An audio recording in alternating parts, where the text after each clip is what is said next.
আছেন? আশা করি সবাই ভালো আছেন। আজ আপনাদের জন্য নিয়ে এসেছি গল্পের দ্বিতীয় পর্ব। আশা করি গল্পটি আপনাদের ভালো লাগবে। তাহলে চলুন শুরু করা যাক। আমার কথার জবাব না দিয়ে চলে যাচ্ছ? দাঁড়াও, আমাকে ইগনোর করার শাস্তি তোমাকে পেতেই হবে। এই বলে হাত যত উপরে উঠেছে তত উপরে উঠিয়ে থাপ্পড় মারি। হঠাৎ থাপ্পড় খেয়ে তিশা পড়ে যায়। আমি বলেছিলাম আমার পিছনে লাগতে এসো না, তাহলে কিন্তু ভালো হবে না।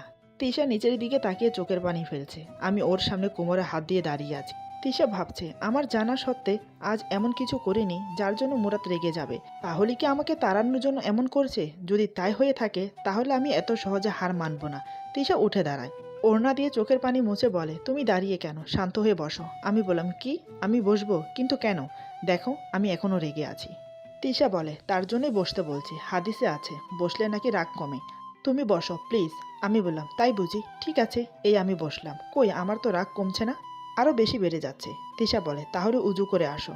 আমি বললাম, আজব তো, এই মেয়ে বলে কি উজু করে আসতে? এই, আমাকে কি পাগল মনে হয়? তিশা বলে, আমি অনুরোধ করে বলছি, উজু করে আসো প্লিজ প্লিজ। এই কথাটা রাখো প্লিজ। আমি বললাম, উজু করব কেন সেটা বলো আগে। তিশা বলে, উজু করে আসো বলছি। আমি কোনো কথা না বলে উজু করে রুমে এসে বিছানায় বসলাম। আমি বললাম, দেখো, আমার কিন্তু খুব রাগ হচ্ছে। এসবের কি মানে হয়? তিশা বলে, তোমার রাগ হচ্ছে বলেই উজু করালাম। কারণ নবী করিম সাল্লাল্লাহু আলাইহি সাল্লাম ইরশাদ করেছেন, নিশ্চয়ই রাগ শয়তানের পক্ষ থেকে, আর শয়তান আগুনের তৈরি। নিশ্চয়ই পানির ধারা আগুন নির্বাহিত হয়। সুতরাং তোমাদের কেউ যখন রাগান্বিত হয় সে যেন উজু করে। হাদিস 8786। আর রাগ করো না প্লিজ।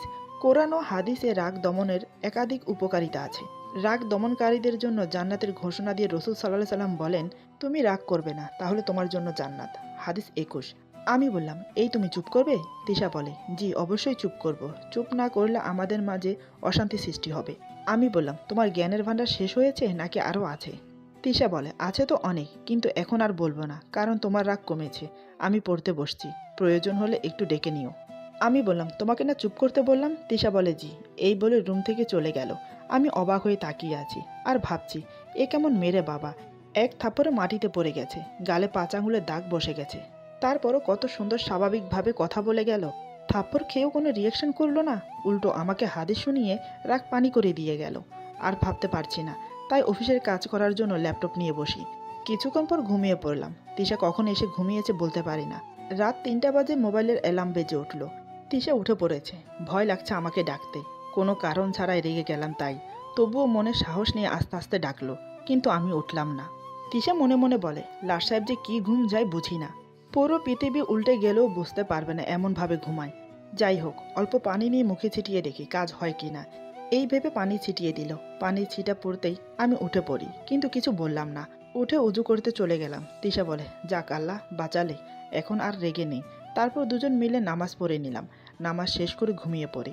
আজ তিশা কলেজে গেল না, আমার জন্য নাকি রান্না করবে, তাই মায়ের সাথে রান্না করতে গেল। যদিও রান্নার কাজে সাহায্য করার জন্য বোয়া আছে, আসলে আমি ওকে রান্না করতে বলেছি। আমি জানি তিশা রান্না করতে জানে না, তাই আমি ইচ্ছে করে রান্না করতে বলেছি। আমার প্রিয় খাবার বিরিয়ানি রান্না করতে বলেছি। দুপুরের দিকে খেতে বসলাম সবাই। আমি বিরিয়ানি মুখে দিয়ে বললাম, এগুলো কি রান্না করেছো? তিশা বলে, কেন ভালো হয়নি বুঝি? আমি বললাম, না পারলে বলে দিতে, আমি পারি না। আমার মা বলে, প্রথম প্রথম এমন একটু হবে, পরে আস্তে আস্তে ঠিক হয়ে যাবে। আমি বললাম, তাহলে এখন আমি কি খাবো? আমার আব্বু বলে, আরও অন্য খাবার আছে তো, সেগুলো খাও। আমি বললাম, কিছুই ভালো হয়নি, এগুলো মুখে দেওয়া যায় না। আমার আব্বু বলে, হাদিসে আছে খাবার পছন্দ না হলেও মুখের উপর বলতে নেই, যেমন হয়েছে তেমন খেয়ে উঠে যাওয়া উত্তম। বাবার কথা শুনে আমি মুখ ভার করে খেয়ে উঠে চলে গেলাম রুমে। রুমে এসে অফিসে যাওয়ার জন্য রেডি হচ্ছি। তিশা এসে সাহায্য করছে। আমি উল্টা বকা দিলাম। আমার কথায় খুব কষ্ট পেয়েছে, তাই চুপচাপ চলে গেল। আমি অফিসে চলে গেলাম। সন্ধ্যার দিকে বাসায় এসেও কিন্তু অভিমান করে রইলাম। একবারও কথা বললাম না, চুপচাপ বসে ল্যাপটপে কাজ করছি। তিশা বুঝতে পারে আমি রেগে আছি, তারপরও রুমে এসে বলে, ব্যস্ত আছো? আমি বললাম, না। তিশা বলে, কি রান্না করব? বিরিয়ানি আবার করি? এবার ভালো হবে ইনশাল্লাহ। আমি বললাম, তখন দেখলাম অভিমান করে চুপ করে আছো, এখন আবার নিজেই কথা বলছো, বিষয় কি? তিশা বলে, যা ভাবলাম সেটা হলো না, তাই নিজেই কথা বলছি। আমি বললাম, কি ভাবলে? তিশা বলে, হাদিসে পড়েছিলাম হজরত আয়শা অভিমান করে চুপ করে থাকতো, কোনো কথা বলতো না, আর রাসূলুল্লাহ এসে হজরত আয়শার রাগ ভাঙাতো। তাই আমিও অভিমান করে হজরত আয়শার মতো চুপ করেছিলাম। কিন্তু কেউ কি আছে যা আমার অভিমান ভাঙাবে? তাই নিজেই কথা বললাম। আমি বললাম, তুমি সবসময় এমন করে কথা বলো কেন? তিশা বলে, তুমি মাদ্রাসার মেয়ে বিয়ে করলে বুঝতে পারতে, সেও এভাবে বলতো। এই বলে গিয়ে বিরিয়ানি রান্না করে পড়তে বসে। মা বাবা সবাই খেয়ে নিয়েছে, শুধু আমি আর তিশা ছাড়া। তিশা পড়া শেষ করে আমাকে খেতে ডাকে। আমি বললাম তুমি খেয়ে আসো, আমি খাবো না। তিশা বলে খাবে না কেন? আমি বললাম খেতে ইচ্ছে করছে না। তিশা বলে অল্প হলেও খেতে হবে, আমি তোমার জন্য অনেক কষ্ট করে হাত পুড়িয়ে রান্না করেছি, আর তুমি খাবে না? না খেলে কষ্ট পাবো। আমি বললাম সত্যি আমার খেতে ইচ্ছে করছে না। তিশা বলে আমি কিছু মানবো না। এই বলে হাত ধরে একটা টান দিল, কিন্তু বেসামাল হয়ে পড়ে যেতে লাগে। আমি পড়তে না দিয়ে ধরে ফেলি। এই প্রথম কোনো পুরুষের হাত ধরল তৃষা, তাই খুব লজ্জা পেয়েছে। তৃষা আমাকে ছেড়ে দিয়ে বলে ইয়ে মানে তুমি আসো, আমার অনুরোধ তোমার কাছে। আমি আর না করলাম না। তারপর দুজন একসাথে খেতে বসলাম। তৃষা বলে আজ তোমাকে হাতে করে খেতে হবে না, আমি খাইয়ে দেই। আমি অবাক হয়ে বললাম কি? তৃষা বলে জি, আজকে একটু হাতে করে খাইয়ে দেই, কেমন? তাহলে কিছু নেকি হবে আমাদের দুজনের। আমি বললাম তাই নাকি, কিন্তু আমার কোনো ইচ্ছে নেই তোমার হাতে খাওয়ার, তাই বলি কি নিজের চরকায় তেল দাও। তৃষা বলে এমন করছো কেন? হাদিসে পড়েছি যে স্বামী তার স্ত্রীকে এক লোকমা ভাত খাইয়ে দিবে, আল্লাহ ওই স্বামী সাগিরা গুনাহগুলো মাফ করে দেবে, এবং যে স্ত্রী তার স্বামীকে এক লোকমা ভাত খাইয়ে দেবে, আল্লাহ ওই স্ত্রীর সাগিরা গুনাহগুলো মাফ করে দেবে, এবং প্রতি লোকমার বিনিময়ে 1000 নেকি পাবে। মুসলিম শরীফ। আমি মুচকি হেসে বললাম বাহ, তাহলে খাইয়ে দাও। তৃষা বলে স্বামী স্ত্রী মিলিত সব পদক্ষেপে নেকি পাবে। আমি বললাম তোমার হাদিস শুনতে শুনতে রাত কাবার হয়ে যাবে, তার চেয়ে বরং এবার খাইয়ে দাও। তৃষা আমার কথা শুনে খুশি মনে আমাকে খাওয়াচ্ছে, আর মনে মনে ভাবছে তোমার চলতি রাস্তায় চলে তোমাকে কাবু করব। তুমি আমাকে চেনো না, তোমার থেকে এক কদম সবসময় এগিয়ে থাকবো। তবে তোমাকে খাওয়াতে বেশ ভালো লাগছে। তৃষা এসব মনে মনে ভাবছে। আমি বললাম পানি দাও। তৃষা আমাকে পানি দেয়। আমি আধা পানি খেয়ে গ্লাসটা রাখতেই তৃষা আমার মুখ লাগানো স্থান থেকে পানি খেতে শুরু করে। আমি অবাক হয়ে বললাম তোমার জন্য তো আলাদা গ্লাস রাখা আছে, সেটা নিলেই পারো, আমার গ্লাসে মুখ লাগিয়ে খাচ্ছ কেন? তৃষা বলে স্বামী স্ত্রীর একই গ্লাস হবে, এটাই নিয়ম, আর তাছাড়া এতেও নেকি আছে। আমি বললাম তুমি কি ভেবেছো আমি তোমার চালাকি ধরতে পারবো না? তুমি ভেবেছো হাদিস শুনিয়ে আমাকে তোমার করতে পারবে? তাহলে বলবো তোমার ধারণা ভুল, আমি সব জানি এবং বুঝি, তাই আমাকে পড়াতে এসো না। এই বলে রুমে চলে আসি। কিছুক্ষণ পর তৃষা রুমে আসে, দেখে আমি বসে আছি। অমনি মাথায় দুষ্টু বুদ্ধি আসে ওর। সে বলে বসেই তো আছো, চলো না ছাদে যাই। আমি রাগের সাথে বললাম তোমার ইচ্ছে করছে তুমি যাও না, আমাকে কেন ডাকছো? আমি যাব না, আর এমনিই তো আগামী মাসে তোমার পরীক্ষা, তাই পড়তে যাও। তৃষা মন খারাপ করে বলে ঠিক আছে পড়তে বসছি, এই বলে চলে গেল। আমি কিছুক্ষণ পর ঘুমিয়ে পড়লাম। তৃষা পড়তে পড়তে অনেক রাত হয়ে গিয়েছিল, কখন ঘুমিয়েছে নিজেও জানি না। সকালে অফিসে যাওয়ার জন্য রেডি হচ্ছিলাম। তৃষা হাতে হাতে আমাকে সাহায্য করছিল। আগে প্রথম প্রথম না করে দিতাম, কিন্তু মনে মনে ভাবলাম যে যখন সাহায্য করতে চাইছে তাহলে থাক করে দিক। অফিসে যাওয়ার সময় তৃষাকে টাকা দিয়ে বললাম টাকাটা নাও। তৃষা বলে আমি তো গাড়িতে যাব, আবার গাড়িতে ফিরে আসব, টাকা লাগবে না। আমি বললাম না, তাও রেখে দাও, যদি কোনো কাজে লাগে। তৃষা বলে ঠিক আছে সাবধানে যাও, আসসালামু আলাইকুম। আমি বললাম সালাম দেওয়ার দরকার কি? তৃষা বলে দরকার আছে।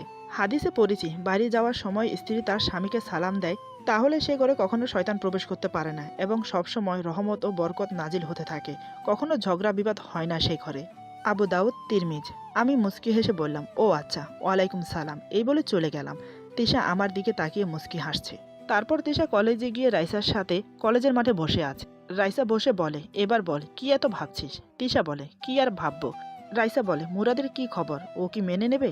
তৃষা বলে মনে হয় মেনে নেবে না। রাইসা বলে ও কি এই বিষয়ে কিছু বলেছে তোকে? তৃষা বলে না, কিছু বলেনি, তবে ও আমার সাথে খুব একটা ভালো ব্যবহার করে না, আমার রান্না খেতে চায় না, তবে কাল জোর করে খাইয়ে দিয়েছি।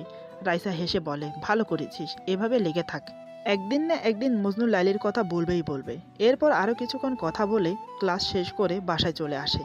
আমি অফিস থেকে ফিরে ফ্রেশ হয়ে রাতের ডিনার শেষ করে ল্যাপটপ নিয়ে বসেছি। কিছুক্ষণ পর তৃষা এসে আমার সামনে দাঁড়ায়। আমি বুঝতে পেরে বললাম কিছু বলবে? তৃষা বলে বলছিলাম কি, আজ না খুব ছাদে যেতে ইচ্ছে করছে, আমার সাথে একটু ছাদে যাবে? প্লিজ না করো না, বেশি সময় নেব না। আমি চোখ তুলে তাকিয়ে দেখি ও হাত জোর করে দাঁড়িয়ে আছে। কি জানি কি মনে হতে আর না করতে পারলাম না, ওকে নিয়ে ছাদে গেলাম। তারপর দূরত্ব রেখে রেলিংয়ের পাশে বসলাম। আকাশে পূর্ণিমা চাঁদ, হালকা হালকা বাতাস বইছে চারিপাশে। আশেপাশে গাছের আড়াল থেকে ঝোনাকির আলো দেখা যাচ্ছে মিটমিট করে। ভালোই পরিবেশ। এই পরিবেশে মনের মানুষকে পাশে নিয়ে বসে থাকার মজাই আলাদা, কিন্তু আমার ভাগ্যে তা হলো না। যাকে নিয়ে বসে আছি সে তো আর আমার মনের মানুষ না। এদিকে তৃষা ভাবছে জোর করে তো তোমাকে নিয়ে এলাম ছাদে, ভালোই লাগছে তোমার পাশে বসে আছি, কিন্তু অনেক দূর তো তোমার আমার মাঝে। ইচ্ছে করছে তোমার হাতে হাত রেখে তোমার কাঁধে মাথা রেখে আকাশের তারাগুলো গুনি, কিন্তু তা করতে পারছি না, জানি না পারবো কিনা। নীরবতা ভেঙে আমি বললাম পরিবেশটা খুব সুন্দর তাই না? তৃষা বলে হ্যাঁ, বাড়িতে থাকতে আমি প্রায় ছাদে এসে বসে থাকতাম, এই রাতের পরিবেশটা আমার খুব ভালো লাগে। আমি বললাম, রাত তো অনেক হলো, চলো। আমার কথা শুনে তিশা আপসেট হয়ে যায়। মনে মনে বলে, সবে তো এলাম, এখনই চলে যেতে চাচ্ছ? কিন্তু মুখ ফুটে বলতে পারছে না কিছুই। সে দাঁড়িয়ে আছে। আমি বললাম, কি হলো, কথা কানে যাচ্ছে না? নিচে চলো। খুব রাগের সাথে বললাম, আসলে আমি চাচ্ছি না ওর সাথে সময় কাটাতে, তাই বাধ্য করছি চলে আসতে। তিশা আমার দিকে এক নজর তাকিয়ে মুখ কালো করে আগে আগে চলে গেল। আমি বেশ বুঝতে পারছি রেগে গেছে।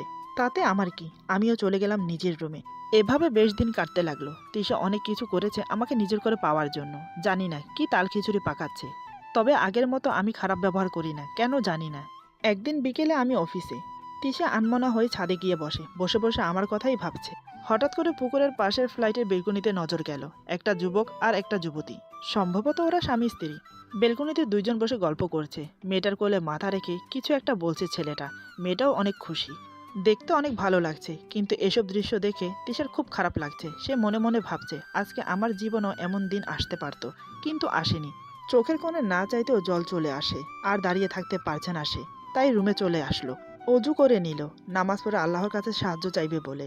নামাজ পড়ে উঠে পড়তে বসে, কিন্তু পরে মনোযোগ দিতে পারছে না, কারণ মনটা খুব খারাপ। তাই নীল ডায়েরিতে কিছু লিখছিল। আমি এসেছি সেই কখন, কিন্তু একটি বারের জন্য তৃষাকে দেখিনি। এমনিতে আসা মাত্রই আগে পিছে ঘোরে, আমার কি লাগবে না লাগবে সেটা দেখে। কিন্তু আজ কোথায় গেল? না, একটু দেখি মেয়েটা কি করছে। এসব ভাবতে ভাবতে তৃষার পড়ার রুমের দরজার কাছে গিয়ে দাঁড়ালাম। চুপি চুপি দেখার চেষ্টা করলাম কি করছে। দেখি ডায়েরিতে কি লিখছে। তৃষা হয়তো আমার উপস্থিতি বুঝতে পেরেছে। দ্রুত ডায়েরিটা বন্ধ করে পিছনে তাকিয়ে ভয় পেয়ে গেল। দেখে আমি দাঁড়িয়ে আছি। ডায়েরিটা লুকোনোর চেষ্টা করেও ব্যর্থ হলো। আমি ডায়েরিটা দেখে ফেলেছি। আমি রুমে প্রবেশ করতে করতে বললাম, এই তুমি ডায়েরি লেখো? তৃষা বলে, জি লিখি। আমি বললাম, ডায়েরিটা দেখি কি কি লিখেছ? তৃষা বলে, ডায়েরিটা একান্তই ব্যক্তিগত, তাই দেখা যাবে না। আমি বললাম, তাতে কি, একটু দেখি। এই বলে আমি ওর দিকে এগিয়ে যাই। তৃষা ভয় পাচ্ছে। সে ভাবছে, একবার যদি ডায়েরিটা ওর হাতে পড়ে তাহলে কি হবে, ভাবতে পারছে না। কত কিছু লেখা আছে ডায়েরিতে ওকে নিয়ে। তৃষা বলে, এভাবে এগিয়ে আসছো কেন? আমি বললাম, ডায়েরিটা পড়বো। তৃষা মনে মনে বলে, না না, এই ডায়েরিটা ওর হাতে দেওয়া যাবে না। সে সুযোগ বুঝেই দৌড় দিল। ছোটবেলা থেকে খুব ভালো দৌড়াতে পারে সে। আমি বুঝতে পারিনি সে এইভাবে দৌড়াবে। আমিও ছুট লাগালাম ওর পেছনে, কিন্তু কোনো লাভ হলো না। আমি ছুটে গিয়ে ওকে ধরার আগে সে উধাও। এদিকে তৃষা দৌড়ে অন্য একটা রুমে ডায়েরিটা লুকিয়ে রেখে আমার সামনে আসে। অবশেষে নিজের ইচ্ছায় ধরা দিল। আমি বললাম, বাবা এত জোরে দৌড়াতে পারো, আগে জানতাম না। তৃষা বলে, আমি ছোট থেকে ভালো দৌড়াতে পারি, একবার স্কুলে দৌড়ানোর জন্য ফার্স্ট হয়েছিলাম। আমি বললাম, তাহলে আমাকে দেখে এভাবে পালালে কেন? তৃষা বলে, এই রাগ করো না প্লিজ। শোনো, রাসূলুল্লাহ ও হযরত আয়েশা মাঝে মাঝে দৌড় প্রতিযোগিতা করতেন, কিন্তু তোমাকে বললে তো তুমি করবে না, তাই একটু চালাকি করলাম। আমি রেগে বললাম, ও তাই নাকি? তৃষা বলে, তুমি কথায় কথায় এত রেগে যাও কেন? আমার কিন্তু একদম ভালো লাগে না। আমি বললাম, কথা না ঘুরিয়ে ডায়েরিটা দাও। তৃষা বলে, তুমি দৌড়ে আমাকে ধরতে পারোনি, তাই তুমি হেরে গেছো। যেদিন জিতে যাবে সেদিন দেব। আমি বললাম, ঠিক আছে। এই বলে রুমে চলে গেলাম। তৃষা বুঝেছে আমি রাগ করেছি, তাই একটা দুষ্ট বুদ্ধি বের করে। তারপর পড়তে না বসে রুমে আসে। আমি বললাম, আর কিছুদিন পর এক্সাম, তুমি না পড়ে কি করছো এখানে? তৃষা বলে, পড়াতে মন বসছে না, চলো একটু ছাদে যাই। আমি বললাম, আবার বায়না, প্রতিদিন রাতে ছাদে যাওয়া নিয়ে পাগলামো করো কিসের জন্য? কই, আমি তো একদিনও যাই না। তৃষা বলে, না যেয়ে তুমি একটা সুন্নত কাজ করছো না। আমি বললাম, মানে? তৃষা বলে, হাদিসে পড়েছি নবীজি সারাদিন ব্যস্ত থাকতেন, ফাঁকে ফাঁকে স্ত্রীদের সময় দিতেন। তবে রাতের বেলায় চারিদিক নীরব হয়ে এলে তিনি হযরত আয়েশার সাথে ঘুরতে বের হতেন, হাঁটতে হাঁটতে কথাবার্তা বলতেন। তাই আমিও একটু রাতে তোমার সাথে সময় কাটাতে চাই। আমি বললাম, আমার কোনো ইচ্ছে নেই ছাদে যাওয়ার, তোমার মন চাইলে তুমি একা যেতে পারো। তৃষা বলে, শুধু আজকের জন্য, যদি ভালো না লাগে আর কোনোদিন জোর করব না, প্লিজ। আমি বললাম, ঠিক আছে চলো। এর আগে ছাদে আরেকদিন এসেছিলাম, কিন্তু কিছুক্ষণ সময় পরেই চলে গেছি। চারিদিকে নীরব পরিবেশ, হালকা হালকা বাতাস হচ্ছে, চাঁদের আলোয় আশেপাশের সবকিছুই অনেক সুন্দর দেখাচ্ছে। আকাশটাও অনেক পরিষ্কার, মাঝে মাঝে কিছু মেঘ দেখা যায়। টবে অনেকগুলো ফুল গাছ লাগানো, এর আগে দেখেনি তৃষা। অনেক ফুল ফুটেছে, ভালোই লাগছে দেখতে। তৃষা বলে, ওমা, এপাশে তো অনেকগুলো ফুলের টব আছে। আমি বললাম, এই গাছগুলো অনেকদিন আগে লাগানো, বেশ সুন্দর সুন্দর ফুল ফুটেছে তাই না? তৃষা বলে, জি, তা তো ফুটবেই, দেখতে হবে না কার বর লাগিয়েছে। আমি বললাম, তুমি অনেক দুষ্ট। তৃষা বলে, হ্যাঁ, তোমার জন্যই। আমি না শোনার ভান করে বললাম, ভাবছি আরও কিছু ফুল গাছ কিনে লাগাবো। তৃষা বলে, অনেকগুলো গোলাপ লাগাও, আর যখন গোলাপ ফুল ফুটবে সেই ফুল দিয়ে আমাকে প্রপোজ করো। আমি বললাম, কত শখ দেখো, এত কষ্ট করে ফুল গাছ লাগাবো আমি, যত্ন নেব আমি, আর সেই ফুল দিয়ে তোমাকে প্রপোজ করব। ইস, কত শখ। এভাবে অনেক গল্প করলাম। এভাবে আরও কয়েক মাস কেটে গেল। আমি এখনও ওকে আপন করতে পারিনি, এমনকি সেও আমার মনে জায়গা করে নিতে পারেনি।